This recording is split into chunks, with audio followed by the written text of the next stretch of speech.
میدونید برای چی؟ این نظر شخصی منه، ولی کلا از دین و بیس دین بدم خیلی بی‌معنیه و حقیقتا فکر کنم برای آدمای بدبخت ساخته شده.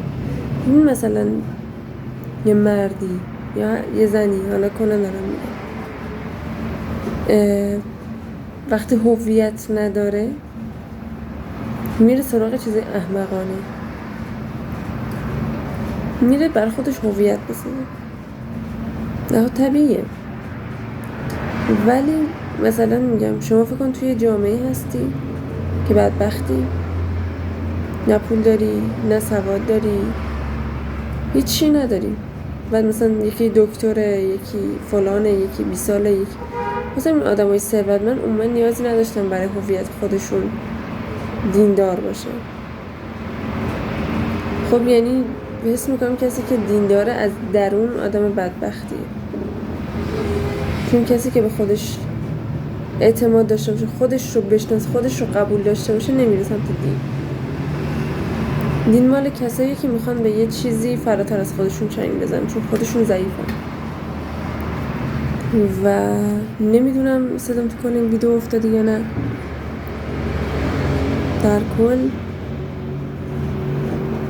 من ترجیح میدم که یک آدم بی هویت ضعیف باشم تا اینکه یک هویت دروغی داشته باشم که اصلا نیست در واقع.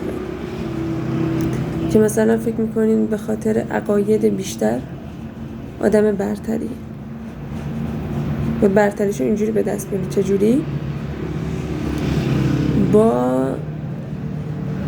به اصطلاح خودشون عبادت کردن، چیزی که خودشون دوست دارن باشه، تصورات خودشون رو عبادت میکنن و به خودشون میبالن و غیرم ارشاد میکنن و در نهایت زندگی به کام خیلی ها گوه میکنن. و چرا؟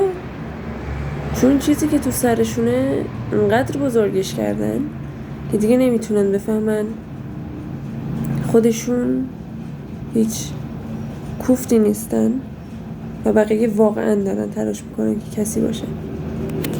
همین. نه همینم یادم نمیاد بقیه‌اش. خلاصه که به نظر من خودتون باشید.